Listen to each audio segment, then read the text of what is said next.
Montana Territory, 1878. The morning sun crested over the Bitterroot Mountains, casting long shadows across the weathered porch of Weston Grant's modest ranch house. At 25, Weston had already carved out a respectable spread for himself and his 5-year-old daughter, Abigail. But while he could break the wildest Mustang and drive cattle through blizzards, he couldn't mend the loneliness that had settled over them since his wife's passing during childbirth. Weston ran a hand through his sandy brown hair, watching Abigail chase a butterfly through the tall grass. His daughter needed a mother, and his ranch needed a woman's touch. A man couldn't raise a little girl alone in this harsh land. At least that's what the townspeople kept reminding him. And deep down, though he'd never admit it aloud, Weston feared they were right. "What do you think, Abby?" he asked as she returned to the porch, breathless from her chase. "Think your pa can manage another season alone?" "You need a wife, Papa," she said with the innocent directness of childhood. "Someone who can make biscuits like Mrs. Peterson's." Weston laughed, though the sound held little joy. "Is that all a wife's good for? Making biscuits?" "No," Abigail replied seriously. "For loving us too." Her words struck him like a physical blow. Love was a luxury on the frontier, a distraction that could get a man killed. Weston had learned that lesson when he'd buried his young wife. Since then, he'd convinced himself that the frontier was no place for love, only survival mattered. The ranch, Abigail's future, these were things he could grasp and build with his hands. Emotions were dangerous, unpredictable, like Montana weather. Later that afternoon, Weston rode into Pinecrest, the small settlement 15 miles from his ranch. He nodded to familiar faces as he tied his horse outside the general store. Inside, he handed a carefully written letter to Mr. Peterson, the store owner who also served as the town's postmaster. "Another mail-order bride request?" Peterson asked, adjusting his spectacles to read the address. "Last one didn't work out so well." Weston's jaw tightened. "This one will be different. I've been specific about what I need. A practical woman who understands ranch life. No city girls with fancy ideas this time. Finding a wife isn't like ordering fence posts, Grant," Peterson said, stamping the envelope. "Can't just list specifications and expect the perfect match." "I'm not looking for perfect," Weston replied. "Just someone who won't run back east at the first blizzard or Indian scare. Abigail needs a mother, and I need help with the ranch. That's all there is to it." As Weston left the store, he couldn't silence the voice in his head that whispered he was lying, to Peterson and to himself.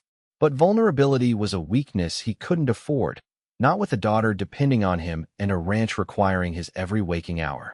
3 months later, Weston stood on the train platform in Helena, his hat in his hands, watching passengers disembark from the eastbound train. Abigail bounced excitedly beside him in her Sunday best, a ribbon struggling to contain her blonde curls. "Which one is she, Papa? Which one is my new mama?" she asked, tugging at his sleeve. "I'm not sure, sweetheart. The letter said she'd be wearing a blue dress with a white collar." Weston scanned the departing passengers, his stomach knotting with a mixture of hope and dread. The train had nearly emptied when he spotted her, but instead of the matronly figure he'd expected, a young woman of perhaps 20 descended the steps. Her honey blonde hair was pinned beneath a modest hat, and she wore a blue dress with a crisp white collar as promised. She carried a single valise and moved with a grace that seemed out of place among the dust and noise of the frontier station. "Miss Tanner," Weston called, approaching hesitantly. The young woman turned, revealing bright blue eyes that widened with recognition. "Mr. Grant?" "Weston Grant." He nodded, extending his hand. "Welcome to Montana Territory." "Thank you." She took his hand briefly. "I'm Tabitha James." Weston froze, confusion washing over him. "James? I was expecting Miss Rebecca Tanner." The young woman's smile faltered. "Oh, I'm afraid there's been a mistake. Rebecca Tanner was my traveling companion. She was supposed to meet her intended in Bozeman, but she—" Tabitha looked down, her voice softening. "She passed away on the journey. Typhoid fever took her 3 days ago." Weston removed his hat, a gesture of respect for the dead. "I'm sorry to hear that.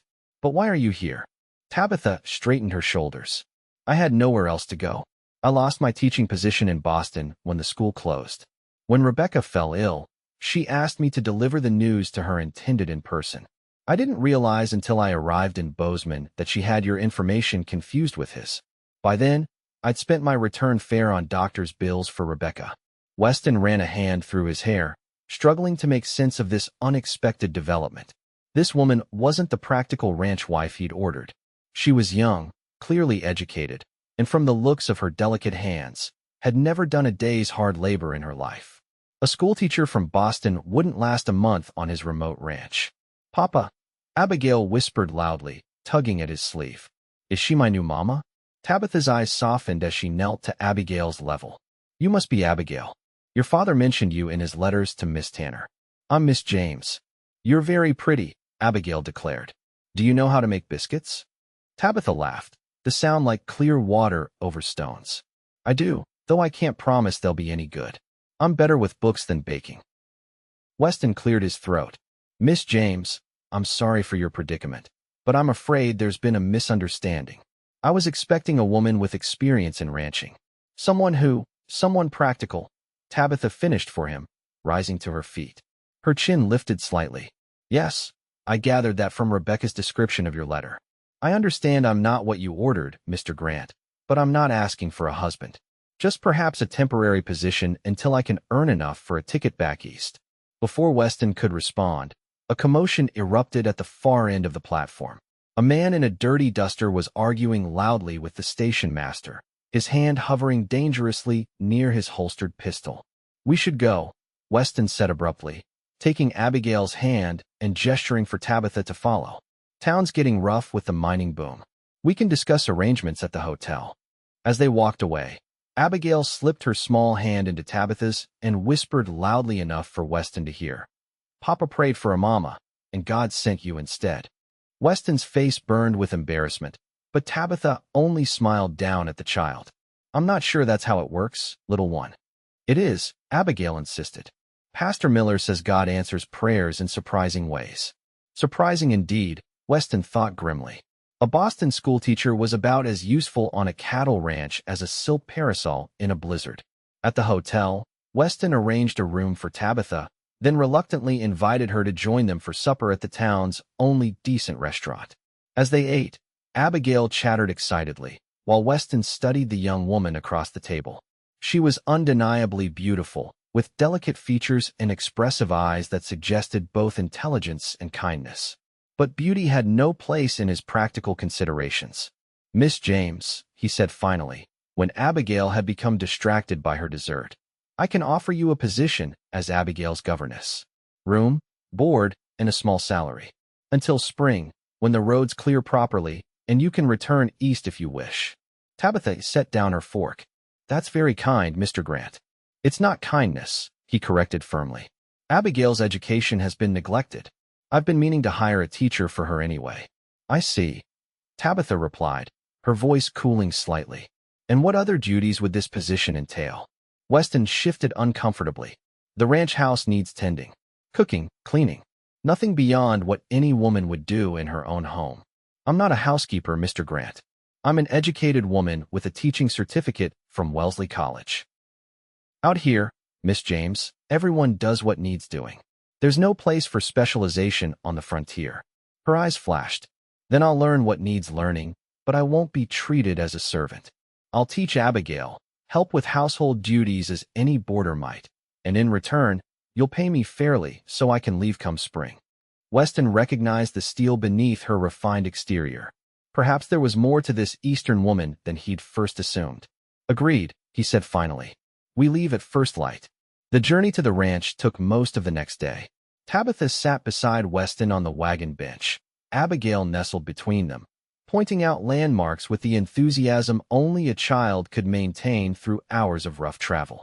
Tabitha asked intelligent questions about the territory, the ranch operations, and Abigail's previous education, while Weston found himself answering more fully than he'd intended. By late afternoon, as they crested the final ridge, Weston felt an unexpected surge of pride as Tabitha's eyes widened at the sight of his ranch spread out below them, the neat log house with its stone chimney, the sturdy barn and corrals, grazing cattle dotting the valley, and the backdrop of pine-covered mountains. "It's beautiful," she said softly, "like something from a painting." "It's home," Weston replied simply, flicking the reins to urge the horses down the slope. That evening, After showing Tabitha to the small bedroom that had once been meant for guests, Weston sat on the porch, watching the stars emerge. His life had been orderly, predictable, just as he'd worked to make it since losing his wife. Now, with Tabitha's arrival, he felt a disruption he couldn't quite name. "She's not what I expected," he told his foreman, Joseph, who had stopped by to report on a fence repair. "Few things in life are," the older man replied with a knowing smile. "But sometimes the unexpected turns out better than what we thought we wanted." Weston scoffed. "She's a city girl. Educated, refined.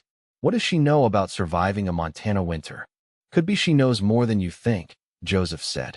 "Or maybe she knows things you don't. Things you and the little one need." The first weeks proved challenging for everyone. Tabitha struggled with the physical demands of frontier life. Hauling water, tending the kitchen garden, learning to cook on a temperamental wood stove. Her first attempts at biscuits were so hard Weston joked they could be used as ammunition. But she never complained, and to Weston's surprise, she approached each new task with determination rather than defeat. With Abigail, she was a natural. The girl blossomed under Tabitha's patient instruction, eagerly learning letters and numbers in morning lessons, then following Tabitha through daily chores, chattering constantly.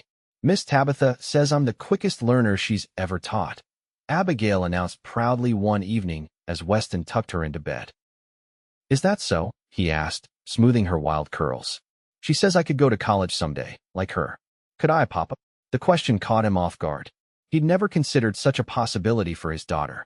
The frontier was about survival, about building something tangible to pass on, not book learning, and certainly not sending a girl thousands of miles away for education. "We'll see," he hedged. "That's a long way off." Later, he confronted Tabitha as she sat by the fire, mending one of Abigail's dresses. "I'd appreciate if you wouldn't fill my daughter's head with unrealistic notions," he said, more sharply than he'd intended. Tabitha looked up, her needle pausing mid-stitch. "What notions would those be?" "College. Eastern schools. Things that have no place in her future here. And why shouldn't she have those opportunities?" Tabitha challenged, setting aside her mending. "She's bright, curious. Why limit her potential? This is the frontier, Miss James. We deal in practicalities. Cattle, crops, survival. Education is fine for basics, but Abigail's future is here, on this land. The frontier won't always be the frontier, Mr. Grant. The world is changing. The railroad has already transformed this territory. In 20 years, when Abigail is a woman, who knows what opportunities she might have?" Her words disturbed him, challenging the certainties he'd built his life around. "You've been here barely a month. Don't presume to understand our way of life." "I understand more than you think," she replied quietly. "I understand that fear can disguise itself as practicality, that sometimes we limit others because we're afraid of change or loss." Her insight struck too close to home, and Weston retreated behind cold formality. "Good night, Miss James." As autumn deepened toward winter, the ranch's routine intensified with preparations for the coming cold. To Weston's surprise, Tabitha insisted on helping beyond the house, learning to milk the cow, gather eggs, and even assist with the fall roundup by keeping tallies and helping prepare meals for the hands. One crisp October afternoon, Weston returned early from checking fence lines to find Tabitha in the barn, listening intently as Joseph explained how to treat a horse's infected hoof. "Curious about everything. This one," Joseph said with approval when he noticed Weston. "Been asking about winter preparations, livestock care, even had me explain the irrigation system." "Is that so?" Weston replied, watching Tabitha gently stroke the mare's neck as Joseph demonstrated how to apply a poultice. Later, as they walked back to the house together, Weston asked, "Why the interest in ranch operations? I thought you were counting the days until spring." Tabitha pulled her shawl tighter against the autumn chill. "Knowledge is never wasted, Mr. Grant. Besides, I find it all fascinating. In Boston, everything comes from somewhere else. Food, materials, everything. Here, you create what you need. There's something honest in that." Her appreciation for his way of life caught him off guard. He'd expected scorn or at best tolerance, not genuine interest. "Most city folk find it primitive. Most city folk never see beyond their own limited experience," she replied. "I've always believed in expanding mine." As they reached the porch, Weston noticed Tabitha's hands were reddened from work and cold. Without thinking, he caught one in his own. "You should have proper gloves. Your hands weren't made for this kind of work."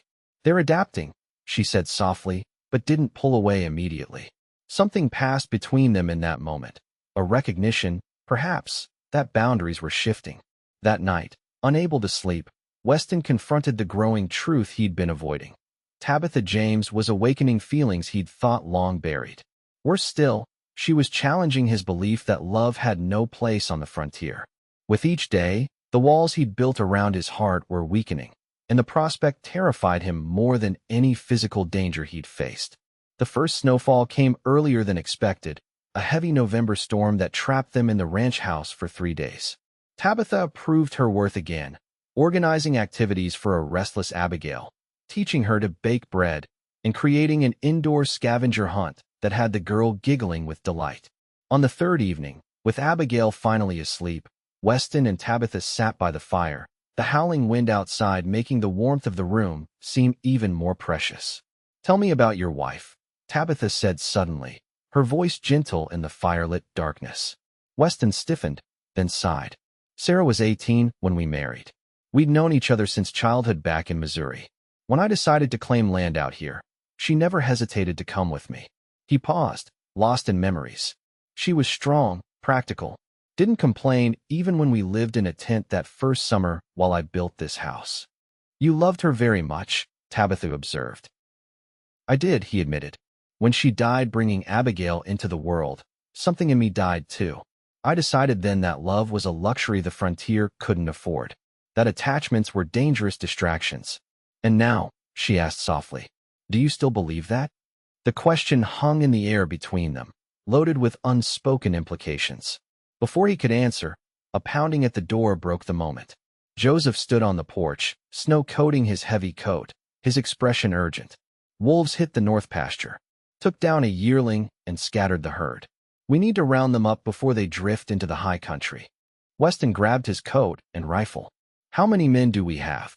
"Just me, Williams, and the kid. Everyone else is stranded at their own places with this storm." "We'll make do," Weston said grimly, turning to Tabitha. "Keep the doors locked. We might not be back until morning." Her face was pale with concern, but she nodded. "Be careful." The next hours were a brutal struggle against nature at its most unforgiving. The storm intensified, visibility reduced to mere feet, as Weston and his men fought to locate and drive the frightened cattle back toward the safety of the lower pastures. The temperature plummeted, turning the falling snow into vicious, stinging particles that cut like glass. Near midnight, with half the herd secured, Weston's horse stumbled in a hidden gully, throwing him hard against frozen ground. Pain exploded in his left leg as he heard the sickening snap of breaking bone. Somehow he managed to fire his rifle 3 times, their signal for trouble, before darkness claimed him. He awoke to movement, being dragged on an improvised travois behind Joseph's horse. The pain was excruciating, but the cold had numbed him enough to maintain consciousness. Through the swirling snow, he saw the welcoming glow of his ranch house windows, and a figure rushing out into the storm. Tabitha. The realization that she'd kept watch, that she cared enough to brave the blizzard to reach him, penetrated through his pain and the beliefs he'd held so rigidly. The next days passed in a haze of pain and fever as his broken leg and exposure took their toll. Tabitha had never left his side, changing compresses, spooning broth between his cracked lips, and reading to him when the fever broke enough for him to comprehend words. Abigail was often there too, her small hand in his, her presence a tether to life when the pain threatened to pull him under. On the third night, as his fever finally broke for good, Weston awoke to find Tabitha asleep in the chair beside his bed, her head resting on her arms at the edge of his mattress. One of her hands still held a damp cloth she'd been using to cool his fever. In that moment, watching her in the soft glow of the lamp, Weston confronted the truth he could no longer deny. He had fallen in love with Tabitha James. Not because she was beautiful, though she was, but because she had shown him a strength he never expected, a determination that matched his own, and a capacity for care that encompassed not just Abigail, but himself as well. The realization shook him to his core. Love was the very thing he'd sworn to avoid, the vulnerability he couldn't afford. Yet here it was, undeniable in the quiet moment of watching over her as she had watched over him. When she stirred, her eyes finding his, he whispered hoarsely, "You stayed." "Of course I stayed," she replied simply. "You needed me." Those 3 words, "you needed me," tore down the last of his defenses. For the first time since Sarah's death, Weston Grant allowed himself to need someone, to acknowledge the human connection he'd denied for so long. His recovery was slow, made bearable only by Tabitha's constant care and Abigail's delighted chatter. By Christmas, he could move about with crutches, joining them for meals at the table rather than being confined to bed. The holiday itself was modest by Eastern standards, but Tabitha transformed the ranch house with pine boughs and handmade decorations, teaching Abigail carols and baking special treats from her mother's recipes. On Christmas Eve, as they sat before the fire after Abigail had gone to bed, Weston presented Tabitha with a small package. "What's this?" she asked, surprised. "Open it," he urged. Inside was a pair of fine leather gloves, lined with rabbit fur. "I had them made in town," he explained. "For your hands. They've worked too hard these past months." Tears welled in her eyes as she traced the soft lining. "They're beautiful. Thank you, Tabitha," he said, using her first name deliberately. "When spring comes, I hope you'll reconsider your plans to leave." Her eyes widened. "Weston, I'm not asking out of practicality," he continued quickly. "Not because you're good with Abigail or capable around the ranch, though you are both those things. I'm asking because I've come to care for you deeply." "What about your belief that love has no place on the frontier?" she asked softly. "You've proven me wrong. About many things." He took her hand in his. "The frontier isn't just about survival. It's about building something worth surviving for. A home, a family, a life with purpose." Before she could answer, a crack like thunder split the peaceful night. Weston recognized it immediately, the sound of ice breaking on the river that ran behind the property, a dangerous midwinter thaw that could lead to flooding. "The river," he said, reaching for his crutches. "If it's flooding, we need to move the stock to higher ground." "You can't go out there," Tabitha protested. "Not with your legs still healing." "I have to," he insisted, but as he stood, his injured leg buckled beneath him. Tabitha caught him before he could fall. "Tell me what needs doing. I'll go with Joseph." "It's too dangerous. Weston Grant, you've spent months telling me how practical frontier life must be. What's practical now is using every able body to save your ranch." "I'm an able body." He couldn't argue with her logic, though every instinct screamed to protect her. Reluctantly, he gave her instructions while Joseph saddled horses and roused the hands who lived in the bunkhouse. The night that followed was one of the longest of Weston's life. Trapped in the house by his injury, he could only wait and pray as Tabitha, Joseph, and the ranch hands worked to drive the cattle to safety ahead of the rising water. Abigail slept peacefully, unaware of the danger, while Weston kept vigil by the window, straining to see through darkness and sleet. Near dawn, exhausted and mud-spattered figures appeared in the yard. Weston counted them anxiously as they dismounted. Joseph, Williams, the young hand called Tucker, and finally, Tabitha. Relief washed over him so powerfully it left him lightheaded. She entered the house quietly, her clothes soaked and her face drawn with exhaustion, but her eyes shining with a fierce pride. "We saved most of the herd," she reported. "Lost maybe 10 head to the current, but Joseph says that's a miracle considering how fast the water rose." Weston crossed to her on his crutches, not caring about the mud she tracked across the floor, and pulled her into his arms. "I don't care about the cattle," he said hoarsely. "You could have been killed." "But I wasn't," she replied, her voice muffled against his chest. "I was careful, just as you would have been." He pulled back just enough to look into her face. "I was wrong, Tabitha. About everything. The frontier isn't just about surviving. It's about living. Really living. And I haven't been doing that since Sarah died." "I know," she said softly. "I saw it from the first day. A man just going through the motions, doing what needed doing, but not really alive." "And now," he asked. She reached up to touch his face. "Now I see a man remembering what it means to feel, to care, to love." "Stay," he whispered. "Not as Abigail's governess. Not as my employee. Stay as my wife." Tears spilled down her cheeks, cutting clean tracks through the mud. "Are you certain? I'm not the practical ranch wife you ordered." "Thank God for that," he said, and kissed her. Spring came early that year. the snow melting to reveal tender green shoots pushing through the dark earth. Weston's leg had healed well enough for him to discard his crutches, though he still walked with a slight limp that Joseph assured him would fade with time. On the first truly warm day of April, Tabitha James became Tabitha Grant in a simple ceremony performed in the town church. Abigail served as her bridesmaid, beaming with pride in her new dress as she watched her father marry the woman God had sent instead of the one he'd ordered. That evening, as they sat on the porch of their home watching the sunset paint the mountains in shades of gold and crimson, Abigail already asleep inside, Weston took his wife's hand in his. "I used to think the frontier was no place for love," he confessed, "that it was a weakness we couldn't afford in a hard land." Tabitha leaned her head against his shoulder. "And now I know it's the only thing that makes the hardship worthwhile. Love doesn't weaken us against the frontier. It gives us reason to tame it, to build something lasting. I never thought I'd find a home so far from everything I knew," Tabitha admitted. "But home isn't a place, is it? It's the people who fill your heart."